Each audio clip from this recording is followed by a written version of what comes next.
Okay, so a lot of the time my students will ask me, what driver should I be playing? And is that important? Is that me? Yeah. Maybe. That's you. Oh, that's me. Sunset.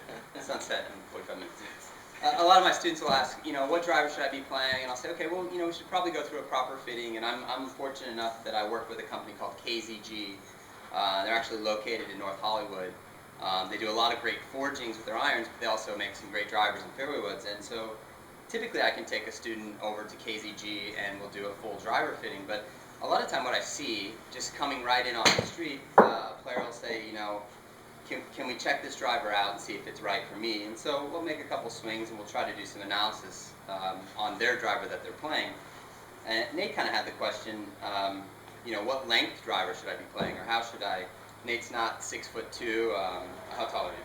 5'9". Okay, so 5'9". I'm like close to 5'11", and you asked me what length driver do I play, and I said I play 44.5 inches. And a lot of people will say, well, 44.5, I think that isn't standard 45. And my answer always is that, yeah, I think standard is 45, or it has been 45 for some time. But if you look at the tour average on the PGA Tour, and you can get this on, I think I got the stat on GolfWorks. Basically, they take one tournament a year. The PGA Tour takes one tournament a year, and they measure all the lengths of the drivers on tour. And so since 2005, the length of the driver, the average length of the driver on tour is 44.5 inches. So that means some guys are playing 45. I think Tiger's playing 45.25. Rory's around 45.25.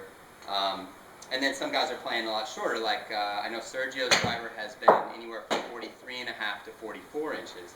I think currently he's playing a 44-inch driver. So then the question is, why are the tour players playing 44 or 44.5-inch drivers? Maximum 45 or right around there. Why are they playing shorter drivers than you'll currently find like on the rack at a golf store? So this is Nate's driver. It's a Ping G20, and it's standard. It's off the rack, and if this isn't a real precise measurement, but if you just look at it, you can tell that Nate's driver is about an inch longer than my driver. So it's about 45.5 probably. And then I have this Taylormade Burner. It's just one of our members here at the club. I pulled it out just to check because I know kind of historically lately Taylormade's drivers have been kind of long stock. So this one's probably about 46.5 or just over 46.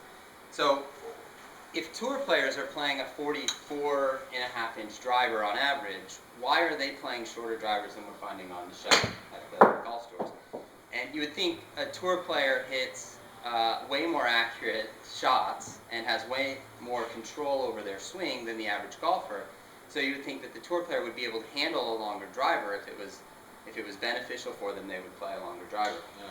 So, but what's funny is if you look at some of the stuff online, you'll see that tour players will say, well, yeah, I want distance. Distance is a big factor, and I'd like to hit it far, but at the same time, I'm not going to give up accuracy. So essentially, the average tour player is saying that 44.5 inches is as long as they can get their driver and still have it be accurate for them. So if I've got a player and he's playing once or twice a week, maybe practicing once or twice a week, and he's trying to hit a driver that's 46 inches consistently, he's going to have much harder time. Yeah, a much harder time. And so, people wonder why the club makers would do this, and I think it's pretty simple. You may go over to a golf store and you're trying drivers, and you might hit 10 shots, and you're probably looking at your best drive for each one of those shots. And if Nate swings a 46.5-inch driver and 10 times he hits 9 of them kind of crooked or off center, but he hits one really flush, that extra inch is going to give him an extra, 10 yards maybe. Yeah. So that extra 10 yards looks really good on the monitor. You go, okay, this one's the one, it's the longest driver out of the bunch. But in reality, if he were swinging a little bit shorter driver, he might hit it more consistently solid, and therefore his average distance is going to be much farther and probably much straighter. His accuracy is going to be much better with that shorter driver. So, the reason I'm doing this video is because so many people have asked me, well, what club lengths do you play? What lengths are they playing on tour? And I've never had a guy come in and have a driver that was tour standard, and especially lately they're getting so much longer. Almost every player I have is choking up on their driver at least an inch. If not, we're going ahead and just ripping the grip off and cutting that cutting that excess length off the drive. So my question to Nate is, he asked me what length driver should I be playing, and my question to Nate would be, well, what's more important, 1 shot out of 10 being longer, or 10 shots out of 10 being more consistently straight, and you maybe lose 10 yards. So what are your thoughts on Accuracy, absolutely. Consistency and accuracy are way more important to me than distance. So have you ever considered that the length of the driver might be affecting, when you go into a golf store, do you ever think about, this driver might be longer, but it's probably because it's an inch longer? Or do you just kind of assume that they're all at a standard? I assume they were at a standard. I felt like I played a Taylormade driver for a while and it felt a little long for me.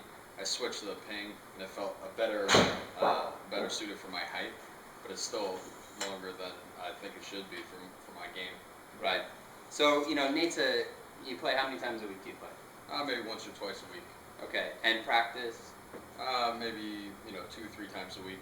Okay. And just started getting into some of these Golf Channel Amateur Tour events, and we're working so much on routine and preparation for these events because, as many of you probably know, tournament golf can be a little bit tougher on you mentally than just an average round of golf with your buddies. And so if we're trying to create a routine, we're trying to do all of these things that are going to benefit us and make it easier for us to play good golf, obviously one of the things that we could take note of is the players that are playing tournaments in and out, week in, week out. And if they're playing a shorter driver, maybe it's something that we should be considering too. That's not to say if you just go out there and you want to hit the longest drive possible, go ahead, add some length on your driver. If you're cool with that 1 out of 10 shot that goes 280 as opposed to 270, that's fine. It all depends on what you're seeking out of your game. So, Nate's answer is, I want to play more consistently. I want to hit it straighter, more solid.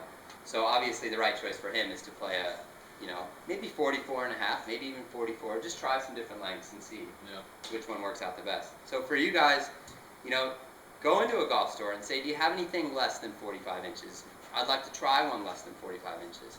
And see what happens. I think maybe you'll be a little bit surprised about your average distance and your average consistency with a shorter length driver rather than a long one. That's great advice. Thank you, Sam. Yeah, you bet.